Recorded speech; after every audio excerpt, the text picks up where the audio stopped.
Olá, queridos, Deus abençoe você, sua vida, sua família, seu ministério. Este amigo que vos fala, pastor Sérgio Santos. Estamos de volta com o nosso canal A Luz das Escrituras. Para tanto, nós vamos iniciando essa aula, e desta feita a aula do curso avançado pela instituição do IBADEP, há mais de 47 anos, ensinando a palavra de Deus e ensinando a luz das Escrituras. E você é o nosso convidado para fazer parte dessa história de uma pedagogia, de um ensino bíblico preciso, conciso, sistemático, mas muito necessário para os dias de hoje, para os dias atuais. E hoje a nossa lição, ela está, a nossa disciplina, na verdade, é a respeito dos profetas maiores. Vamos estar trabalhando sobre os profetas maiores e os profetas menores. Porém, antes de falar propriamente dito a respeito desta disciplina tão importante para os nossos dias, nós estaremos lendo um texto bíblico em 2ª Epístola do Apóstolo Pedro, no capítulo 1 e versículo 21, que diz a seguinte expressão: pois jamais profecia teve origem da vontade humana, mas homens falaram da parte de Deus, impelidos pelo Espírito Santo. Muito bem. Ainda lendo a carta aos Hebreus, no capítulo 1 e versículo 12, a carta aos Hebreus, ela vai nos mostrar e nos revelar sobre a supremacia de Cristo, ou seja, a superioridade do Senhor Jesus quanto às profecias ou aos profetas, melhor assim dizendo, do Antigo Testamento. Ou seja, a revelação da palavra, do verbo que é Jesus, é superior à revelação do Antigo Testamento, que era apenas uma figura, não é? Que era o tipo da revelação que haveria divina à pessoa bendita do Senhor Jesus. Porém, é importante entender que os profetas do Antigo Testamento, infelizmente, na linguagem de muitas pessoas, fizeram a obra e na mente de muitos, até muitos cristãos, uma obra antiquada, meio que obsoleta, né? Mas de forma nenhuma o contexto profético do Antigo Testamento, principalmente em relação aos profetas, de forma nenhuma eles são sem valor, ainda que o escritor aos Hebreus esteja dizendo que Jesus, a sua obra e o seu ministério é superior aos profetas. Só que quando a carta aos Hebreus está falando sobre a superioridade de Jesus em relação às profecias ligado aos profetas, o autor da carta aos Hebreus, ele não está ignorando o ministério profético do Antigo Testamento, de forma nenhuma, e nem está diminuindo a grandeza do ministério dos profetas, até porque eles falaram a respeito do Messias, foram usados por Deus para anunciar a chegada do Messias. O que a carta aos Hebreus está falando é nada mais, nada menos do que fortalecer a nossa compreensão a respeito dessas profecias que foram reveladas aos profetas do Antigo Testamento. Ou seja,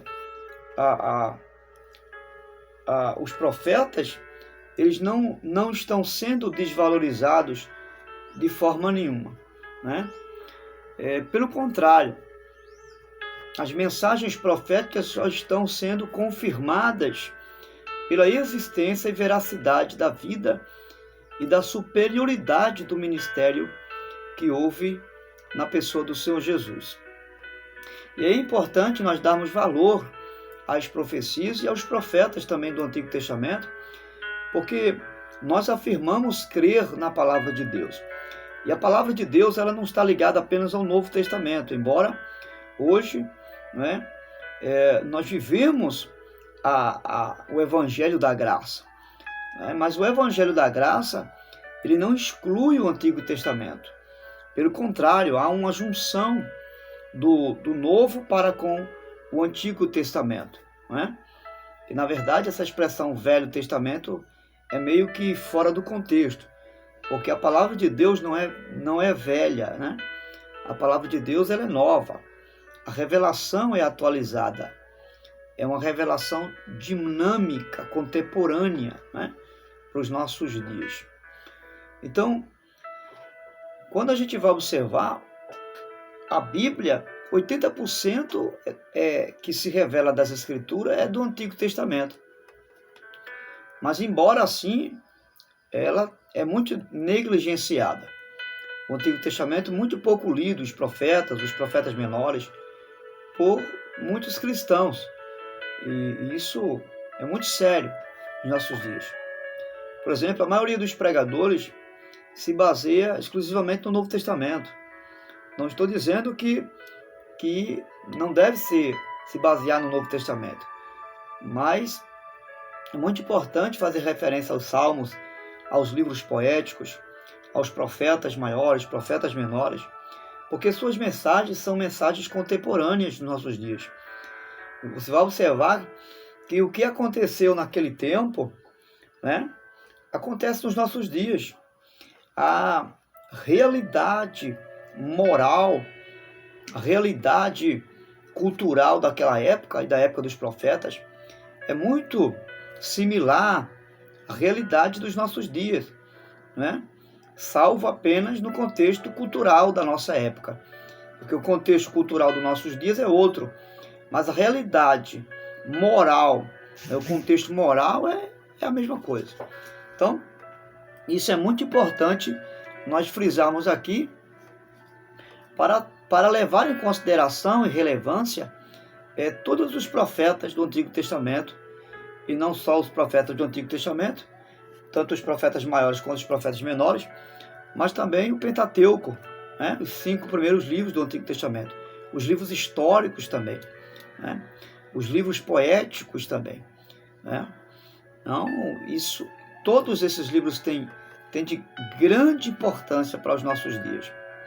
Então, os profetas menores, por exemplo, para os dias de hoje, no Antigo Testamento, eram pessoas chamadas por Deus, homens e mulheres chamados por Deus, para cumprir uma tarefa, ou várias tarefas, podemos dizer assim. Especialmente a de entregar uma mensagem.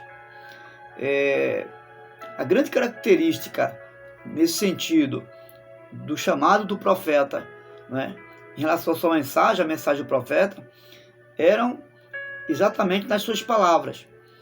Quando eles eram enviados por Deus para levar a mensagem, eles usavam a expressão "assim diz o Senhor". Então, ou seja, Deus chamou esses homens comuns de várias épocas, porque nem todos eram contemporâneos um do outro, salvo alguns que eram contemporâneos uns dos outros. Por exemplo, Zacarias era contemporâneo de Ageu e também Malaquias. Embora tanto Zacarias, Ageu e Malaquias pregaram para situações diferentes, né? Por exemplo, Malaquias apregoou para a conservação, né, para manter o templo, né, no contexto moral da lei, e Zacarias e Ageu pregaram para a construção do templo, para que o templo fosse construído. Mas embora eram contemporâneos um do outro.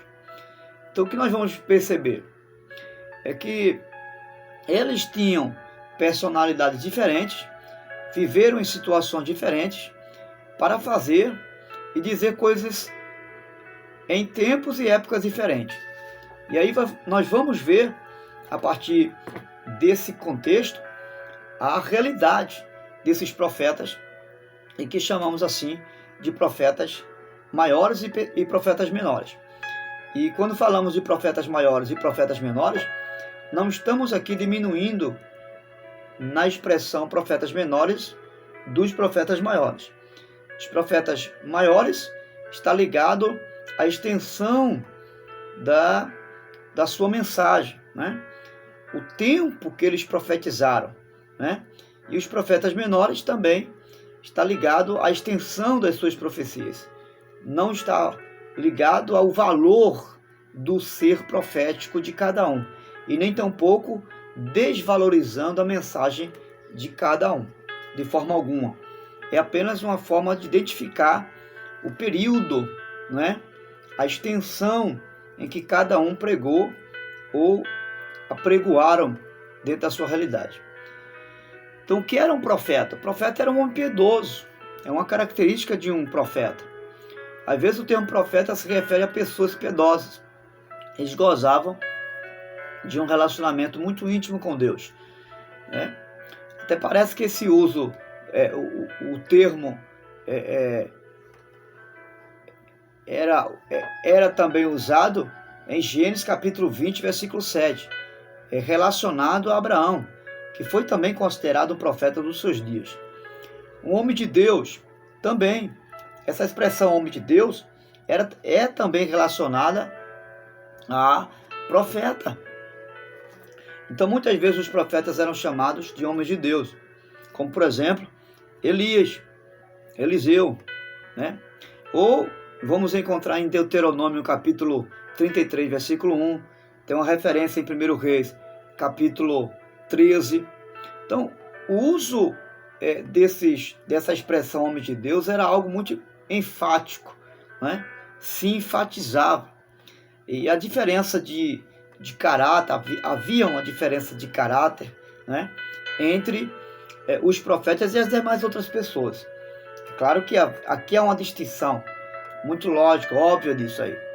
Isso se vê da maneira que, por exemplo, a mulher sunamita, né, lá em 2 Reis, no capítulo 4, versículo 9, você vai perceber que a mulher sunamita, ela falou a respeito do profeta Eliseu.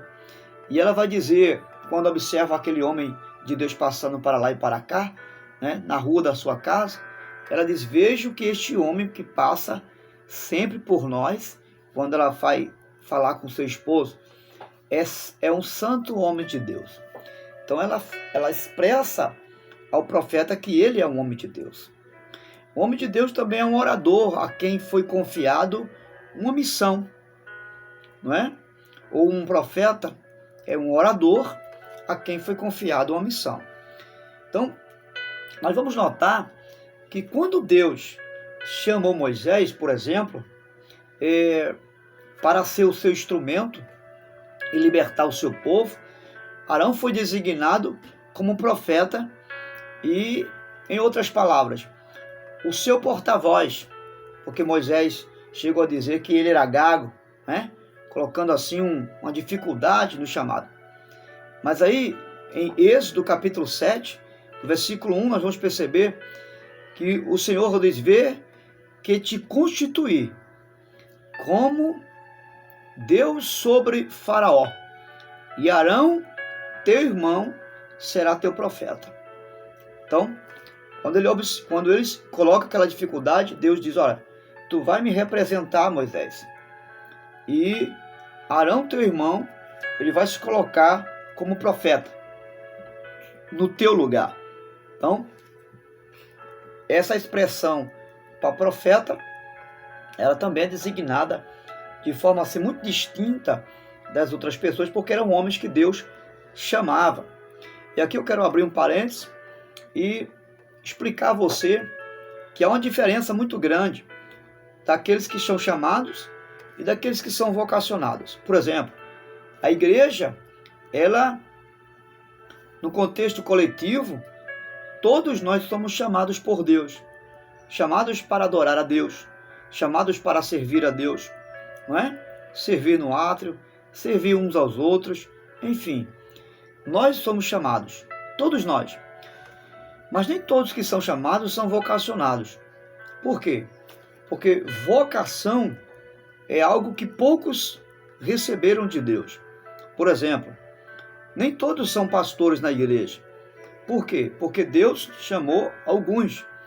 E Efésios capítulo 4, versículo 11, o apóstolo Paulo vai enfatizar isso, que Deus escolheu uns para profetas, outros para mestres, outros para evangelistas, enfim. Paulo vai fazer a distinção dos vocacionados e daqueles que foram chamados. Então, existem os chamados e os vocacionados. Todos que foram chamados, nem todos que foram chamados são vocacionados, mas todos que foram vocacionados são e foram chamados por Deus. Ok? Só para a gente entender isso aqui. Então, nós vamos perceber também que o profeta é o instrumento da comunicação divina. A gente pode afirmar isso sim. O profeta é um instrumento de comunicação divina.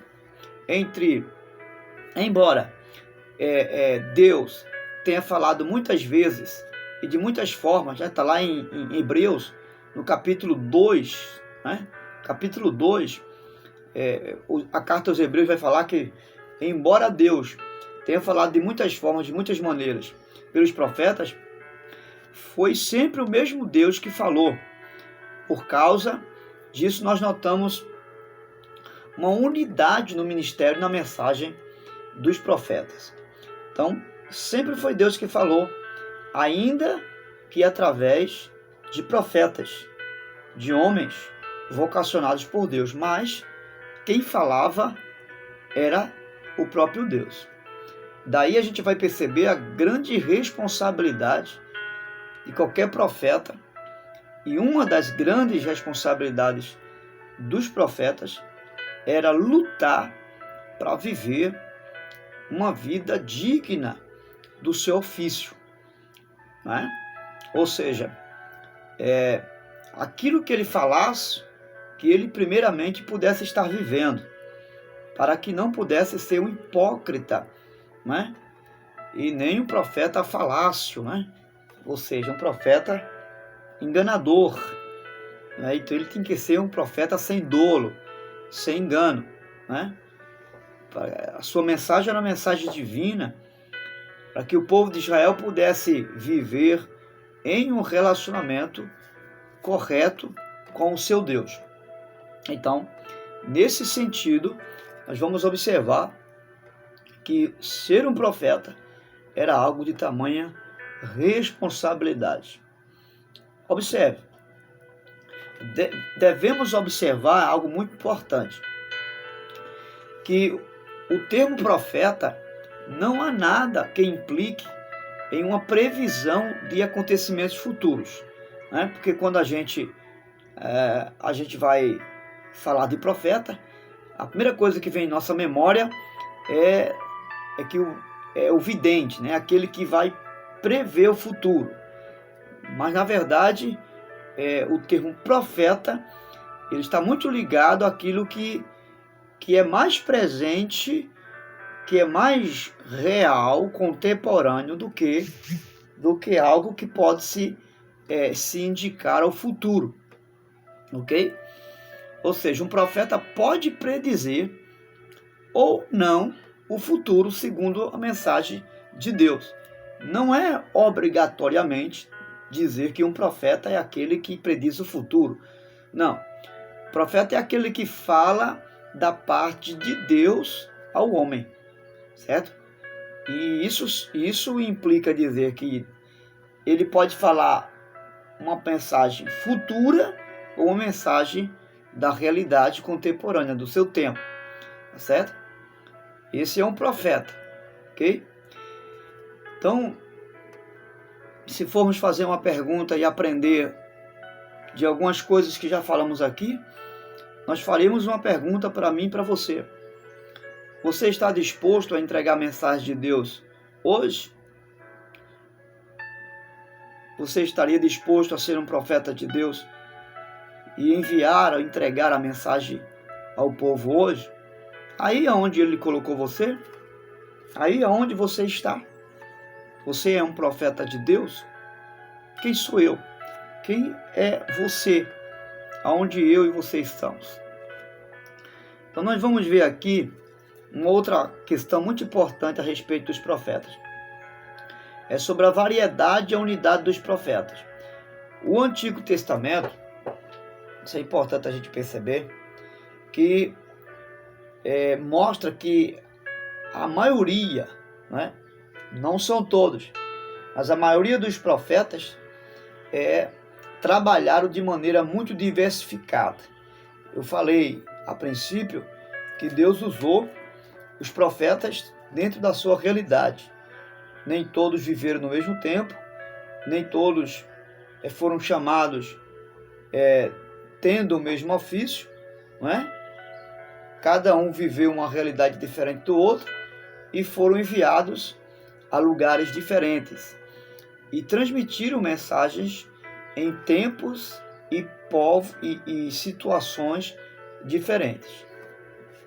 Por exemplo, alguns profetas trabalharam individualmente, totalmente independente de outros profetas, embora alguns foram contemporâneos um do outro, ok? Mas não havia grupos proféticos. Dificilmente se via 2, 3, 4, 5 profetas juntos. Eles eram individuais, né? Salvo, né, alguns, como por exemplo Eliseu e Elias, né, que andavam juntos, mas que posteriormente, na ausência de Elias, houve a substituição, ou o seu substituto foi Eliseu, ok? Mas a maioria dos profetas, eles não viviam em grupos, eles viviam de forma isolada, e vamos ver isso a exemplo de Elias, em 1 Reis, capítulo 19, versículo 10, né, nos versículos 14. Outros profetas se reuniram, né? Por exemplo, Eliseu teve escola de profetas, né? Eliseu teve escola de profetas. O profeta Samuel, né? O profeta Samuel, ele também teve escola de profeta. Aliás, foi um dos primeiros profetas a estabelecer a escola de profetas. Foi o profeta Samuel. E aí existia escolas de profetas. Nós vamos encontrar em 2 Reis, capítulo 2, verso 3 ao 5, capítulo 4 e verso 38. No capítulo 9 de 2 Reis e versículo 1. Às vezes a música que era usada para ajudar o trabalho também dos profetas. Por exemplo, em 1 Samuel, no capítulo 10, versículos 5 e 6. Em 2 Reis, capítulo 3, versículo 15. A música era também usada para contribuir nos trabalhos dos profetas. Às vezes esses profetas se fundamentavam, eles estabeleciam as suas mensagens, né? Fundamentavam as suas mensagens, às vezes numa visão, às vezes num sonho. O profeta recebia a mensagem do Senhor. A exemplo de Jeremias, no capítulo 23 e o versículo 28 ao 32, você vai ver isso aí, né? A mensagem que Deus deu a Jeremias, né? Através de um sonho. E muitos outros que vão ser especulados à luz da palavra de Deus, que recebiam a mensagem por meio de sonhos. Às vezes os profetas se fundamentavam nas visões, eles tinham visões, né? Além dos sonhos, eles tinham essa revelação numa visão. E, enfim, havia uma variedade de revelação em relação à mensagem que Deus dava aos profetas, certo? Numa missão única de chamar o povo para o arrependimento. Lembrando que os profetas eram levantados por Deus justamente para levar o povo para mais perto de Deus. Se era para levar o povo para perto de Deus, significa que eles estavam longe de Deus.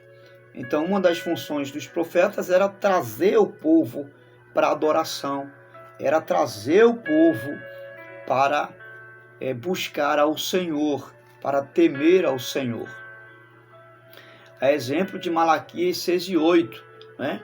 O profeta tinha o dever de demonstrar a realidade não só do seu relacionamento com Deus, mas a realidade do relacionamento do povo com Deus, como o povo estava vivenciando com Deus.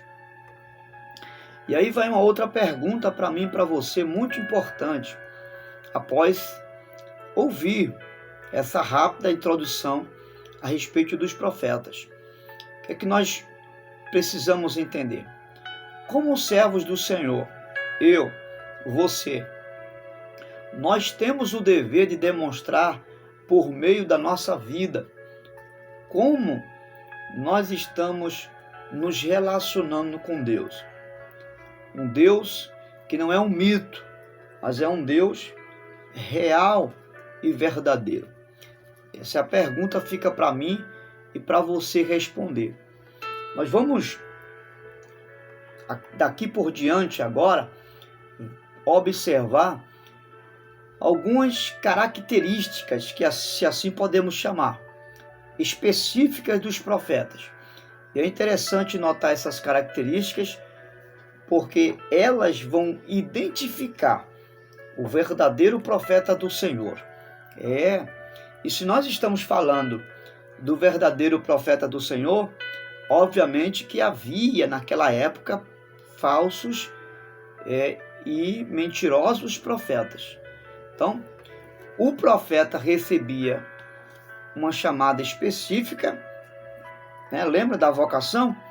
Como ele era vocacionado, então ele recebia essa chamada específica de Deus, que iniciava a sua chamada dando-lhe esse ofício de profeta, que não vinha dos homens, vinha da parte de Deus. Nós temos vários exemplos aí. Você pode ver isso em Moisés, né? Por exemplo, Êxodo, capítulo 3, do verso 1 ao 4. A gente pode ver isso no profeta Isaías, capítulo 6, lembra do chamado do Senhor? Do versículo 1 ao versículo 10. Nós podemos ver esse chamado profético de Deus em Jeremias, capítulo 1, versículo 4, quando o Senhor diz que escolheu ele do ventre, né, da sua mãe para ser profeta às nações. E aqui eu quero abrir um parênteses e explicar um detalhe que muita gente faz confusão com a chamada e a escolha de Deus de Jeremias aqui. Não foi para salvação, como alguns dizem por aí. Não. A chamada e a escolha de Deus para Jeremias foi para ser profeta às nações e não para a salvação. Embora era um homem de Deus salvo, mas não foi para a salvação, tá?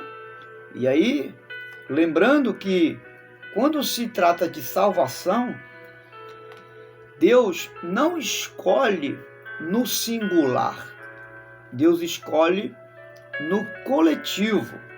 Ele não escolheu apenas uma pessoa, ele escolheu o seu povo, um povo para si, né? Fazendo assim essa ligação com a igreja do Senhor Jesus. Então, muito bem. Deus também escolheu Ezequiel, né? No capítulo 1 ao capítulo 3, você vai ver a escolha de Deus, o chamado de Deus, né? Oséias também, capítulo 1 ao capítulo 2, e também muitos outros profetas, a exemplo de Amós, capítulo 7, versículo 14 ao versículo 15, a gente vai perceber essa chamada de Deus na vida de muitos desses homens que fizeram jus ao seu chamado. Então, só para a gente entender aqui essa qualificação de Deus a esses chamados como profeta. Então, o objetivo da chamada era levar o profeta à presença de Deus. Essa é a primeira pauta que tem que ser observada. Deus chamava esses homens para levá-los à presença de Deus. Primeiro, para andar com Deus. Então, depois, em outras palavras, o profeta apresentava-se diante de Deus, perante o Senhor, como homens de qualidade, homens que se apresentavam perante Deus. Então, o primeiro objetivo da chamada era para que eles andassem com Deus. E você vai ver que antes de Deus tratar com o povo, Deus vai tratar com o profeta, não é? Isso fica muito claro quando ele chama Oséias, quando ele chama Jeremias, né? Que vai usar algumas linguagens de figura, como por exemplo, Deus ordenou que Oséias se casasse com uma prostituta para figurar a vergonha que ele estava sentindo do povo. Deus vai ordenar que Jeremias colocasse o seu cinto, né, de honra, porque o cinto de um profeta era algo de honra, colocasse entre as penhas e deixasse lá apodrecer, e depois de um tempo voltasse e colocasse na sua cintura o cinto podre, e ele entrasse na cidade com aquele cinto podre, que ali seria já uma mensagem de vergonha, porque era vergonhoso para o profeta. Isso Deus estava querendo que o profeta ou os profetas vivesse a realidade que ele estava vivendo, sentindo o que ele estava sentindo. Isso basicamente era uma característica da chamada de um profeta.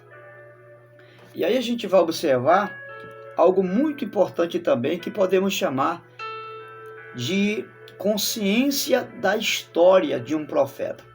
Então, o profeta, ele tinha perfeita consciência da história, daquele cenário em que ele estava vivendo.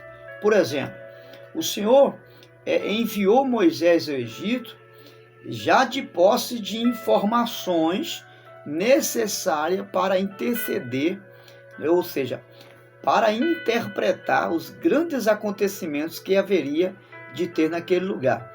Antes de Moisés chegar no Egito, Deus deu a Moisés o histórico, a consciência histórica do que já estava acontecendo lá no Egito. Ou seja, o profeta, ele era preparado por Deus, ele recebia a capacidade de interpretar os acontecimentos históricos da sua época. Os profetas concordam que Deus é o Deus da história e está presente nos acontecimentos dos seus dias ou do dia a dia. Então, eles não encaravam uma situação alienados das coisas. Deus os avisava. Deus antecedia os acontecimentos aos profetas. Sua palavra era uma palavra de confiança absoluta, porque eles não iam alienados sem saber o que ia acontecer lá na frente. Deus sempre os avisava dos acontecimentos e do que estava acontecendo antes de profetizarem. E aí há algo importante também a se destacar a respeito da preocupação ética social do ambiente em que cada profeta se encontrava. Por exemplo, o profeta tinha preocupação ética e social. Ele estava, de alguma forma, preocupado com o cenário em que o povo estava vivenciando. Por quê? Porque os profetas viveram sempre denunciando injustiça, eles viveram denunciando a mentira, a falsidade, a imoralidade cometidas pelo povo. Então havia essa grande preocupação do profeta em relação ao bem-estar social e moral do povo. Exemplo disso, nós temos muitos. Por exemplo, Moisés, um dos líderes de Israel, que era considerado também o profeta da época, né, no período do povo, em Deuteronômio, no capítulo 24, no versículo 19 ao 22, ele vai fazer exatamente esse papel, denunciar os erros e a imoralidade do povo naquele tempo e naquela época. Então os profetas tinham essa preocupação ética, moral, social, em que se encontrava o povo de Deus. Nós vamos ver ainda, em relação ao ofício do profeta, algo muito importante. Eles não tinham o ofício apenas de anunciar a mensagem do Senhor, mas nesse anunciar a mensagem do Senhor, eles faziam duas coisas. Ao mesmo tempo que aconselhavam o povo, eles confrontavam o povo também. Então o profeta aconselhava o povo, orientava o povo, mas ao mesmo tempo estava confrontando com o pecado do povo naquele momento em que ele estava ali aconselhando, orientando. E muitas vezes o profeta tinha que desempenhar o papel ativo, né, próprio de estadista nos negócios nacionais do povo daquela época. O profeta, ele era profeta para o povo, mas ele era profeta para os reis também. Ele era profeta para os governadores da época também. Eles eram profetas para os príncipes do povo também. Então isso é algo muito importante a se observar. Por exemplo, o profeta Natã, né, em 2 Samuel capítulo 1, versículo 7, ele precisou levar uma mensagem para o rei Davi. E uma mensagem dura, uma mensagem de juízo, né? Então, ele era alguém que era também enviado aos reis, aos homens de posição daquela época e daquele tempo. E aí nós vamos ver também que o profeta, no seu ofício, ele proclama e prediz a mensagem do Senhor. Ou seja, essa predição e anúncio era mais uma proclamação da mensagem e da voz de Deus em relação ao povo. É claro, fazendo advertência, repreendendo o povo, concernente não só a realidade que o povo estava vivendo, no seu contexto presente, mas também advertindo de juízo vindouro, que Deus haveria de trazer, por exemplo, a exemplo de Jeremias, quando profetizou a iminente invasão de Nabucodonosor, os babilônicos em Jerusalém. Ele profetizou a iminente destruição do povo judeu e eles não estavam acreditando. Algo também muito importante nessa mensagem dos profetas é que eles usavam símbolos para representar uma mensagem de Deus. Por exemplo, Jeremias capítulo 19, versículo 1. Eles usavam símbolos como uma expressão metafórica, de metáfora, empregando sempre uma mensagem. Como, por exemplo, Jeremias usa uma botija de oleiro, né? No capítulo 19, versículo 1. Ezequiel vai usar o cerco. Ezequiel capítulo 4, do versículo 1 ao 8. Então, o profeta, ou os profetas no plural, eles tinham o ofício de também representar o povo de Deus. E como eles representavam o povo de Deus? O profeta, eles representavam não só o povo diante de Deus, mas eles representavam o povo diante das outras nações também.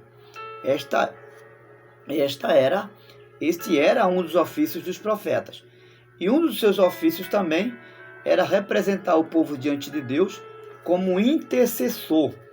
Eles oravam a Deus em relação ou a favor do povo.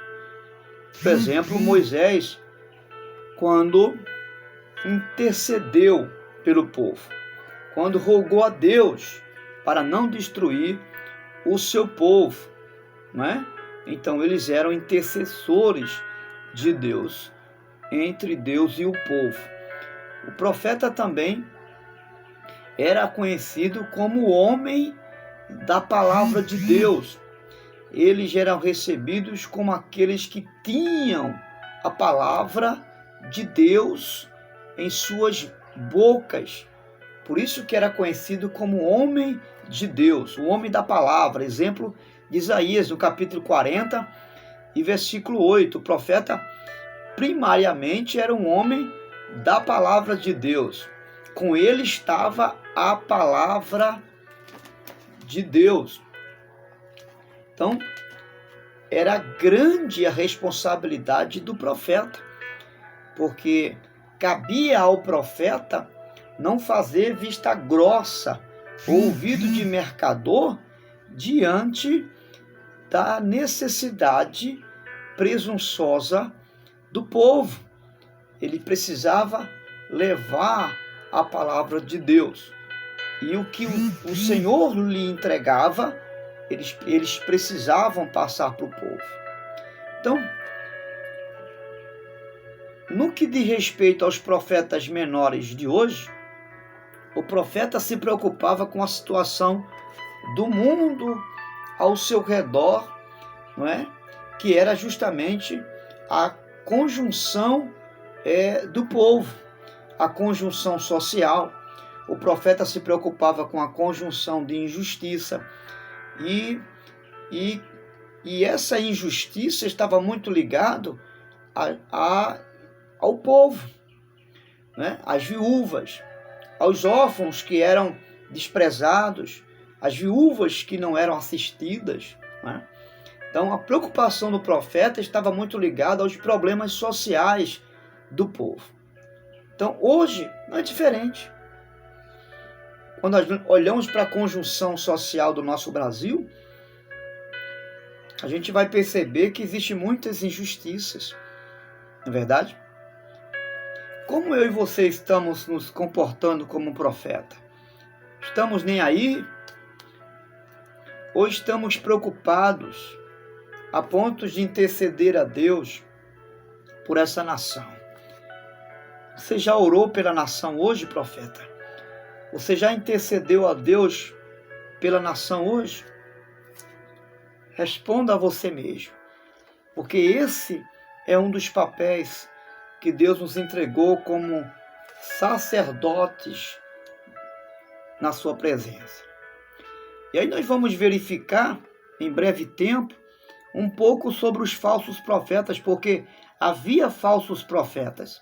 Se havia homens de Deus e profetas de verdade, naquela época também havia falsos profetas. Havia falsos profetas. Daí a importância de que eu e você estejamos vigilantes. E aí vem uma pergunta para mim e para você. Qual desses profetas eu e você temos sido? Profeta verdadeiro ou um falso profeta? Você é um profeta verdadeiro de Deus ou um falso profeta? Quem nós somos nesse contexto, né? Em Deuteronômio, capítulo 18, versículo 15 ao 22, é um trecho muito importante para a nossa compreensão a respeito dos profetas e das profecias que eram transmitidas ao povo de Israel. Então, o que é ser um profeta? A princípio, ser um profeta é falar em nome de Deus. Então, nem todos que afirmavam falar em nome de Deus eram reconhecidos no Antigo Testamento como profetas verdadeiros. Nem todos. Haviam pessoas que davam recados de maneira que não era uma mensagem vinda de Deus, mas uma mensagem apenas para agradar a homens, para agradar a reis. E todas as pessoas que davam recados da parte de Deus, essas mensagens deveriam ser refletidas, de maneira que essa reflexão deveria estar embasada se era a vontade de Deus ou se era uma palavra vinda de Deus ou não. É exemplo de Jeremias no capítulo 23 e o versículo 9. E nós temos aí Miqueias, capítulo 2 e versículo 6 a 11.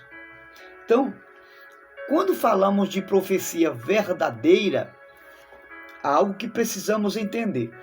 A profecia verdadeira era distinguida de mais práticas como adivinhação, feitiçaria. E aí vamos ter um exemplo clássico do texto de Deuteronômio, capítulo 18, versículo 10 ao 12.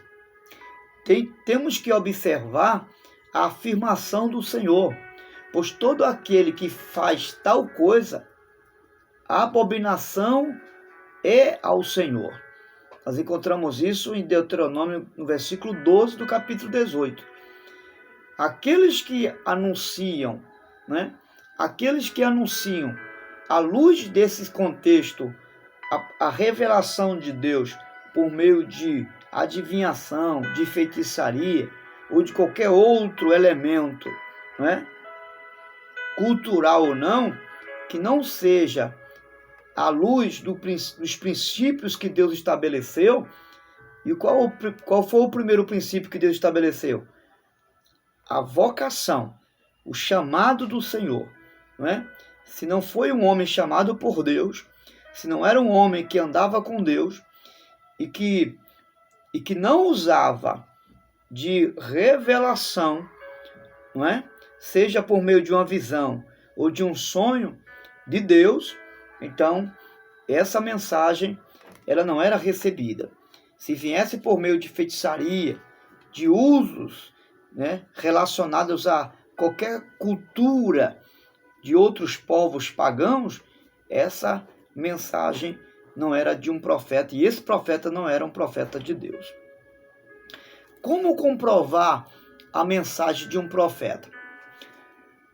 Mas antes, é importante frisar o seguinte: qualquer pessoa que usa esses métodos de ocultismo, que é adivinhação, feitiçaria, ou qualquer pessoa que fala em nome de qualquer outra ou de qualquer outro Deus ou de qualquer outra pessoa, não é e nunca será considerada um profeta do Senhor. Isso em Deuteronômio capítulo 18, versículo 20. Nós vamos ver com clareza essa passagem aí. E eu faço questão de ler capítulo 18, versículo 20. Diz assim: mas o profeta que ousar falar em meu nome alguma coisa que não lhe ordenei, ou falar em nome de outros deuses, terá que ser morto. Então você vai ver como era rigoroso falar a mensagem de Deus em nome do Senhor, sem que o Senhor fosse de fato revelado a essa pessoa. Agora, como comprovar, essa profecia, se era de Deus ou não, se vinha da parte de Deus ou não? Quando um profeta falar em nome do Senhor e a palavra dele, se não se cumprisse, então, como ele prediz ou como ele profetizou, essa profecia não era verdadeira. Deuteronômio capítulo 18, versículo 22, o Senhor vai declarar isso. Ele diz: se o que o profeta proclamar em nome do Senhor não acontecer, nem se cumprir, essa mensagem não vem do Senhor. Aquele profeta falou com presunção, não tenham medo dele. Então, se aquela palavra não teve cumprimento, então aquela profecia não era do Senhor, tá certo? E nem mesmo aquele dito cujo profeta era do Senhor. Então, isso é muito importante. Exemplo, Jeremias 28, versículo 9. Jeremias enfatizou a mesma verdade. Ele disse: o profeta que profetizar paz, só ao cumprir a sua palavra será conhecido como profeta. De fato, enviado do Senhor. Então, Jeremias está dizendo que o profeta que profetizar paz e a sua palavra se cumprir, então esse será comprovado, não só ele como um profeta do Senhor, mas como a sua mensagem também. Essa era uma forma de conferir a mensagem do profeta. Então, no que diz respeito ao profeta verdadeiro, a prova de um verdadeiro profeta não está no milagre que ele faz, mas na sua vida de santidade. A prova de que o profeta é de Deus e verdadeiro não está nos prodígios que ele faz, mas na sua palavra, que está de acordo com a revelação das Escrituras. Esse é o profeta verdadeiro. O profeta verdadeiro não é um profeta que cura, não é um profeta que faz prodígios e maravilhas. Por exemplo, João Batista foi um profeta que não fez um único milagre. A Bíblia não fala que ele curou, que ele levantou o paralítico, que ele curou o cego, o coxo, não. Ele não fez nada que Jesus fez. Ele não fez nada que Eliseu, que Elias fez. Mas ele era um profeta da verdade. Qual você prefere? Ser um profeta do milagre ou um profeta da verdade? É bom ser os dois, né? É bom ser usado por Deus para fazer milagre, mas também para falar a verdade. Mas se não há milagre no seu ministério, não fique preocupado não, porque o mais importante é você ser o profeta da verdade, do que ser um profeta de milagre, mas não ser verdadeiro. Então, concluindo esse desfecho, essa compreensão profética a respeito não só da mensagem, mas dos profetas, então temos que ter cuidado com os falsos profetas que pregam mensagens de paz e de prosperidade dos nossos dias. Então nós temos aí duas lições. Primeiro, eu estou influenciado por milagres espetaculares ou influenciado pela palavra profética que está de acordo com a inspiração e a revelação das Escrituras? Qual é a minha posição em relação aos profetas de hoje? Segundo, como profeta do Senhor, qual é a minha preocupação com as injustiças ao meu redor? O que é que eu posso, na prática, fazer em favor do povo de Deus diante das injustiças sociais que estamos vivendo? E eu convido você, primeiro, a ser o intercessor pelo povo de Deus. Interceda a Deus. Interceda como Moisés. Interceda como Jeremias. Interceda a Deus pelo povo. Deus te abençoe. E que você seja o profeta do Senhor. Ainda que não seja um profeta do milagre, mas seja o profeta da verdade. E a verdade revelada nas Escrituras. Não uma verdade de uma ideologia humana. Não uma verdade fictícia, de uma alienação. Não, mas uma verdade já revelada na palavra de Deus. Grande abraço. Até a próxima aula, se Deus assim nos permitir. Deus abençoe você, sua vida, seu ministério, em nome de Jesus.